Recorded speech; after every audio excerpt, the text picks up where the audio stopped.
네, 우리는 매일을 살아가고 또 살아낸다라고 말하기도 하죠. 한 곳에 속해서 일하기도 하고 또 다른 곳으로 떠나서 일을 하기도 합니다. 그럼에도 변하지 않는 나의 소속이 있고 나의 정체성이 있는 겁니다. 오늘 말씀의 제목처럼 우리는 어딘가에 매일매일 매이고 또 흩어지는 삶을 살아가고 있습니다. 참 기억하기 쉽죠? 매일 다음에는 매이. 매일, 네, 매일 매이고 흩어진다. 네. 이 말씀이 어떤 의미일지 한번 생각해 보도록 하겠습니다. 오늘 본문은 야고보서를 시작하는 부분입니다. 그래서 뭐 늘 편지를 시작할 때는 발신자가 누구고 또 편지를 받는 사람들이 누구고 또 인사를 하는 것이죠. 특별히 이 발신자와 수신자를 설명하는 것에 오늘은 주목을 해보려고 합니다. 발신자는 지금 야고보로서 발신자인 야고보가 그리스도인으로서 자신을 어떻게 설명하고 또 야고보가 이 수신자를 그리스도인으로서 어떻게 설명하고 있는지를 보려고 합니다. 이를 통해서 과연 오늘을 살아가는 우리가 나를 어떻게 이해해야 되고 또 나 자신의 삶은 또 어떻게 해야 할까를 한번 점검해 보기를 소망합니다. 먼저 발신자입니다. 발신자인 야고보는 자신을 어떻게 소개하고 있는지 보도록 하겠습니다. 1장 1절의 앞부분은 이렇게 기록하고 있습니다. 하나님과 주 예수 그리스도의 종 야고보는 이렇게 말하고 있습니다. 야고보는 지금 자신을 하나님과 주 예수 그리스도의 종으로 소개하고 있습니다. 이 원어를 보니까 야고보가 먼저 나오더라고요. 야고보, 하나님의 그리고 주 예수 그리스도의 종이라고 기록하고 있습니다. 야고보는 지금 자신에 대해서 길게 설명하고 있지 않습니다. 그러니까 그럴 필요가 없었던 것이죠. 사도 바울의 편지를 보면은 자신의 이 사도됨에 관련해서 또 자신이 부름받은 것에 관련해서 상당히 긴 이야기들을 그 편지 속에 담고 있음을 우리는 볼 수 있습니다. 왜냐하면은 그렇게 해야 자신의 사도임이 수신자들이 확신을 할 수 있고 또 그 편지의 권위가 더해지기 때문이죠. 그러나 야고보는 그렇게 하지 않습니다. 심지어 야고보서가 5장까지 되어 있는데 그 5장까지에서 야고보의 이름이 더 이상 등장하지 않습니다. 첫 시작에서 야고보는 이렇게 하고 시작을 하고 이제 더 이상 나오지 않는 것이죠. 왜 더 이상 야고보는 자신을 소개하지 않을까요? 뭐 더 소개할 게 있었음에도 불구하고 말이죠. 그는 내세울 것이 없던 사람이 결코 아닙니다. 야고보는 예수님의 형제였죠. 그리고 예루살렘 교회의 주된 지도자였습니다. 그래서 예루살렘의 교회의 지도자로서 사도행전 15장에 기록된 그 위대한 회의의 결과를 편지로 보낼 때 야고보가 편지하기도 했습니다. 그러므로 그는 당대 이 기독교회에서 매우 중요하고 영향력이 큰 인물이었습니다. 그런데 그러한 야고보가 지금 자신의 스펙을 더 이상 나열하지 않습니다. 이렇게 했던 이유는 앞에서도 말씀드렸듯이 그럴 필요가 없는 상황이었기 때문입니다. 이미 이 야고보와 이 편지를 받는 사람들 사이의 관계에서는 자신이 어떠한 일을 하는 야고보라고 쓰지 않고 그냥 야고보입니다 라고만 해도 누구구나 라는 것을 아는 그러한 사이였던 것이죠. 만약에 제가 여러분한테 편지를 쓸 때 양민호가 드립니다 할 때 양민호가 누구야? 하시진 않으시겠죠? 양민호, 어떤 양민호라고 소개를 해줘야지 양민호인지 알지 하진 않으실 거 아닙니까? 만약에 근데 제가 거기에 굳이 저는 갈릴리 교회에 2016년 12월 첫째 주에 부임해서 올해 2월 2022년도 2월에 바른 신학, 바른 교회, 바른 생활을 가르치는 합동신학 대학원 대학교에서 성적 우수상을 받으며 졸업했고 지금도 그 학교에서 신약 성경을 더 연구하고 있는 종종 올랑아프에 오시면 볼 수 있는 그 양민우입니다. 이렇게 할 필요가 없죠. 감사해요. 네, 이렇게 할 필요가 없는 것이죠. 야고보의 상황이 그러했던 것입니다. 근데 이것보다 더 깊은 관계 속에 있었던 것입니다. 그래서 더 탁월한 위치에 서 있기 때문에 더 긴 설명은 필요 없이 야고보입니다 라고만 해도 충분했습니다. 그런데요, 보니까 그러한 야고보를 설명하는 역구가 더 많이 등장합니다. 바로 종이고요, 또 하나님의 그리고 주 예수 그리스도의입니다. 야고보는 지금 자신을 하나님의 그리고 주 예수 그리스도의 종이라고 설명하고 있어요. 이것을 주목해볼 가치가 있습니다. 바로 신약 성경의 편지들만 보면요, 그냥 야고보서 다음에 있는 베드로 전서만 봐도 베드로 즉 사도 예수 그리스도의 이렇게 말하고 있습니다. 그러니까 순서가 지금 자신의 이름과 또 다른 하나를 바로 붙이는 겁니다.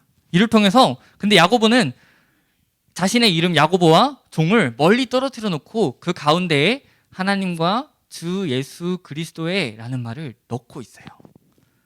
그래서 내가 하나님과 주 예수 그리스도께 속한 사람이다 라는 것을 강조하고 있는 거예요. 즉 야고보는 지금요 다른 어떠한 스펙을 자랑하는 것이 아닙니다. 엄청난 스펙을 가지고 있지만, 엄청난 경력을 또 가지고 있지만 하나님의 것이요 주 예수 그리스도의 것이라는 사실을 전면에 내세우고 있는 것입니다.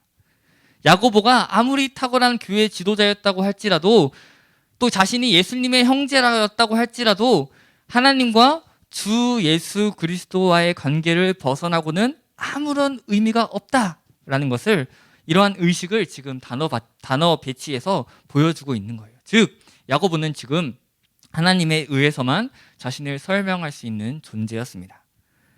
그는 그래서 자신을 하나님의 그리고 주 예수 그리스도께 속한 야고보라고 할 뿐 아니라 종이라고 또 소개하고 있습니다. 하나님과 예수님이 중심에 계시고 주인 되시고 자신은 종이됨을 보여주고 있는 거예요. 야고보는 예수님의 형제요 또 당대 예루살렘 교회의 최고 지도자였다고 말씀을 드렸습니다. 그런데 자신을 하나님의 종, 주 예수 그리스도의 종으로 소개하고 있습니다. 이렇게 발신자에 대해서 정리를 해보니까 야고보는 지금 자신에 관하여서 어마어마하게 설명할 수 있었음에도 불구하고 자신을 하나님과 주 예수 그리스도께 묻고 있어요. 그곳에 자신을 메고 있습니다. 자신을 하나님과 주 예수 그리스도께 메인자로 잡고 있는 것입니다. 심지어 종으로 자신을 하나님과 주 예수 그리스도께 묵습니다. 그렇기 때문에 그는 하나님과 주 예수 그리스도께 메인자입니다. 하나님께 매여서 살아가는, 하나님을 빼놓고는 결코 설명할 수 없는 존재가 바로 야고보였습니다. 그런데 놀라운 사실은요, 이 종이라는 칭호가 그냥 그저 낮은 존재만을 가리키는 것이 아니라는 겁니다. 우리 구약 성경을 보면요, 상당히 많은 지도자들이 나오는데 아브라함, 모세, 여호수아, 다윗, 또 선지자들, 또 왕들을 소개할 때 앞에 붙는 단어가 하나 있는데 그게 바로 여호와의 종이라는 단어입니다. 그래서 여호수아가 시작할 때 이렇게 시작합니다. 혹시 기억을 하시나요? 기억 못하시죠? 네, 여호수아 1장 1절은요 저도 봐야 돼요. 여호와의 종 모세가 죽은 후에 라고 시작을 합니다. 그래서 모세를 여호와의 종이라고 말하고요, 여호수아서를 마치는 단락을 시작할 때 이제 여호수아가 죽을 때 이렇게 기록합니다. 여호와의 종 눈의 아들 여호수아가 110세에 죽음에 라고 말합니다. 즉 지금 구약 성경은요 종이라는 말을요, 여호와의 종이라는 말을 그저 낮은 존재에게 사용하고 있지 않음을 우리는 볼 수 있습니다. 바로 하나님께서 각 시대에 하나님의 일을 하도록 특별하게 세우신 사람, 그 사람이 바로 여호와의 종, 하나님의 종이었습니다. 그래서 사도 바울도 이 자신의 편지를 시작하면서 나는 하나님의 종입니다, 나는 주 예수 그리스도의 종입니다 라고 소개하고 있는 것이죠. 이 사실을 야고보에게 비추어 보면요, 야고보는 지금 당시의 그 사회 인식 속에서는 낮은 자로 여김을 받는 종이지만 그 종이라는 단어를 사용하여서, 그 종이라는 칭호를 사용하여서 그것과 동시에 하나님과 주 예수 그리스도의 일하시는 바를 세상 가운데 나타나 보이는 사역자로서 자신을 인식하고 있음을 볼 수 있습니다. 사랑하는 성도 여러분, 여러분은 주변 사람에게 여러분을 무엇이라고 소개하십니까? 굉장히 길게 소개할 수 있겠지만 우리는 하나님과의 관계 속에서, 주 예수 그리스도와의 관계 속에서 우리는 바르게 소개될 수 있습니다. 다른 것은 그 이후의 것인 것이죠. 수신자는 야고보를 탁월한 자로 볼지라도 야고보는 지금 자신의 탁월함을 지위나 출신에 두지 않습니다. 그는 자신을 하나님과 주 예수 그리스도께 메어 놓습니다. 말씀 사역자만이 하나님과 주 예수 그리스도의 종이 아닙니다. 주의 종들이 그들만은 아닙니다. 이 땅에 발을 붙이며 살아가는 우리 모두가 바로 하나님의 종들인 것이죠. 그래서 우리는 이 사실을 기억하면서 우리를 하나님과 주 예수 그리스도께 메어서 하나님과 주 예수 그리스도의 선하심과 영광을 이 땅 가운데 드러내 보이는 선한 영향력을 끼치는 삶을 살아가야만 합니다. 이어서 우리는 야고보서의 수신자에 대한 소개를 또 살펴보겠습니다. 이렇게 기록합니다. 흩어져 있는 12지파에게 라고 기록합니다. 수신자는 12지파입니다.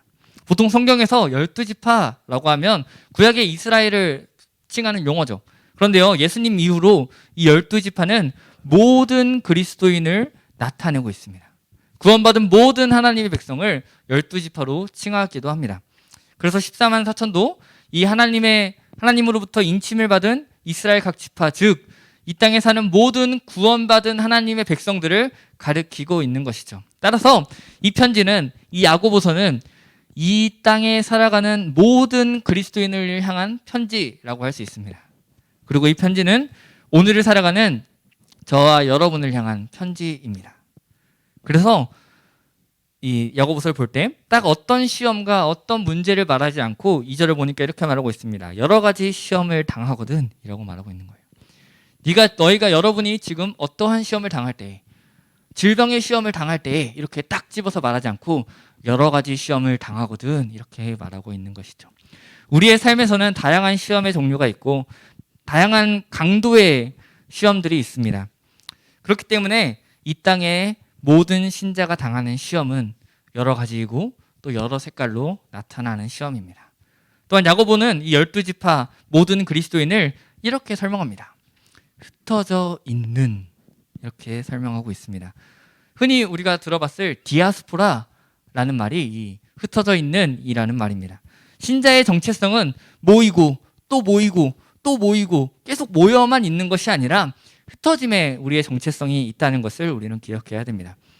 하나님과 주 예수 그리스도께 묶여 있고 하나님과 주 예수 그리스도께 우리가 매여 있지만 흩어져서 땅 끝까지 나아가는 사람들이 바로 우리 신자들이라는 것이죠.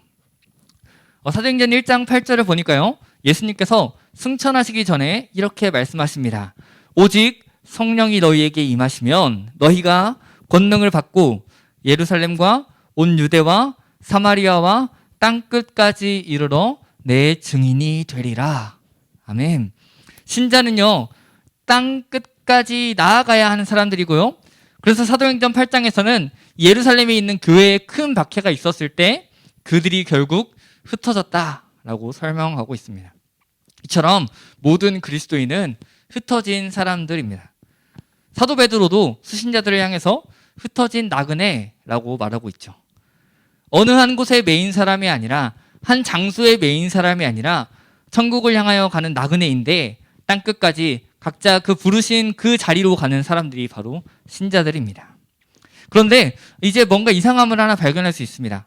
우리가 하나님과 주 예수 그리스도께 속해서 하나님께 매인 채 살아가는데 이제 와서는 한 곳에 매이지 말고 흩어지라니요. 여기서 기억해야 될 것은 우리가 세상의 것에 매이면 우리가 흩어질 수 없지만, 그것에 매일 수밖에 없지만 하나님께 매이면 마땅히 흩어지게 된다라는 것입니다. 우리가 하나님께 속한 자가 되어서 그 하나님께 매인 채 땅끝을 향해 우리는 보내심을 받은 자들입니다. 그것이 우리의 일상이며 우리의 일터입니다. 지금까지 우리는 발신자와 수신자를 살펴보았습니다. 발신자인 야고보는 자신을 하나님과 주 예수 그리스도께 매었습니다. 그리고 수신자로 흩어진 신자들이라고 말하고 있습니다. 모든 그리스도인은 하나님과 주 예수 그리스도께 매인 채로 세상 가운데 흩어진 사람들입니다. 저와 여러분이 바로 그러한 존재들이죠. 어느 하나도 놓칠 수가 없습니다. 하나님과 주 예수 그리스도께 매이지 않은 채로 세상에 흩어지면 흩어진 채 잡아먹힐 수밖에 없습니다. 그러나 하나님과 주 예수 그리스도께 매인 채로 세상에 흩어지면 그렇게 흩어진 만큼 더 큰 선한 영향력을 세상에 끼칠 수 있습니다.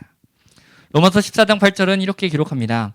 우리가 살아도 주를 위하여 살고 죽어도 주를 위하여 죽나니 그러므로 사나 죽으나 우리가 주의 것이로다. 아멘. 우리는 살아서도 죽어서도 주님을 위하여 살고 주님을 위하여 죽는 사람들입니다. 왜냐하면 우리의 정체성이 오로지 하나님과 주 예수 그리스도에 의해서만 정의될 수 있고 하나님과 주 예수 그리스도께 매인 정체성을 가지고 있기 때문입니다. 그래서 바울은 지금 우리가 주님의 것이로다 라고 말하고 있는 것이죠. 이러한 정체성을 가지고 우리는 세상으로 나아가야 합니다. 우리 아까 들었던 찬송 442장 3절은 이렇게 시작합니다. 밤 깊도록 동산 안에 주와 함께 있으려 하나 괴로운 세상에 할 일 많아서 날 가라 명하신다. 우리가 주님께 매어서 내가 주님께 매어 있는 것이 너무나도 좋사오니 주님의 영광을 보는 것이 너무나도 좋사오니 이곳에 있게 하소서 할 수 있는 것이 아니라 이 괴로운 세상에 우리의 할 일이 너무나도 많기 때문에 우리를 가라고 명하십니다. 그리고 그곳에 보내셔서 그곳에 하나님의 나라를 임하도록 하십니다. 그래서 요한복음을 볼 때 보내심을 받아서 이 땅에 오셨다는 그 예수님께서 부활 후에 제자들을 향하여서 나도 너희를 보내노라 라고 말씀하시죠. 그래서 우리는 신자의 정체성이 오로지 그 모이는 데에만 있지 않다는 것을 기억해야 됩니다. 우리의 정체성은 우리가 하나님께 매이고 그와 동시에 매일 살아가는 그곳으로 흩어지는 데 있다는 것입니다. 그러므로 하나님과 주 예수 그리스도께 단단히 묶인 채로 보냄을 받은 그 자리로 나아가고 우리가 땅끝까지 흩어져서 그곳에서 거룩함을 유지하며 우리를 어두운 데서 불러내어 빛으로 들어가게 하신 그 하나님의 선하심을 세상 가운데 선포하며 선한 영향력을 끼쳐야 합니다. 그것이 바로 매일 매이고 흩어지는 신자의 삶입니다. 이러한 신자들을 향하여서 야고보가 인사하죠. 문안하노라. 문자적으로 번역하자면은 이렇습니다. 기쁨이 있기를 원하노라. 이것은 당시 사회에서 편지의 머릿말에 주로 사용되기도 했고 또 인사한다라는 말을 이 단어를 통해 표현하기도 했습니다. 그런데요, 이 단어가 2절에 시작할 때 또 이렇게 말하죠. 기쁘게 여기라 라고 할 때에 이 기쁨이라는 단어를 의도적으로 여기서 또 사용했을 수도 있겠구나 라는 것을 추측하게 합니다. 즉 기쁨이 있기를 원하노라 라고 인사하고 있는 것이죠. 여러분, 신자는요 메인체로 흩어지는 자들입니다. 메인체로 흩어져 그곳에서 여러 색깔의 시험을 당하지만 기쁨을 누릴 수 있는 사람들이 바로 신자들입니다. 왜냐하면 상황이 부정적이고 흩어져 있지만 기쁨으로 인사할 수 있는 사람이 신자이기 때문입니다. 사랑하는 성도 여러분, 우리는 사나 죽으나 주의 것입니다. 그래서 주께 메인체로 살아가면서 주께서 보내시는 곳들로 흩어지는 자들입니다. 매일 하나님께서 여러분을 붙드신 채로 세상 가운데 보내십니다. 그곳에서 하나님 나라를 세워가도록 말이죠. 그것이 어느 곳이든 하나님께 매인 자요 하나님께 보내심을 받은 자라는 사실을 잊지 마시고 그 안에서 선한 영향력을 끼치시는 여러분의 매일이 되시기를 소망합니다. 그러한 여러분의 삶에 기쁨이 넘치기를 소망합니다. 매일 매이고 흩어지시는 여러분에게 기쁨이 있기를 원합니다. 하나님께 매일 매이고 흩어지시는 여러분의 한 주간의 삶에 기쁨이 있기를 원하며 그 가운데서 승리하시는 삶을 사시기를 소망합니다.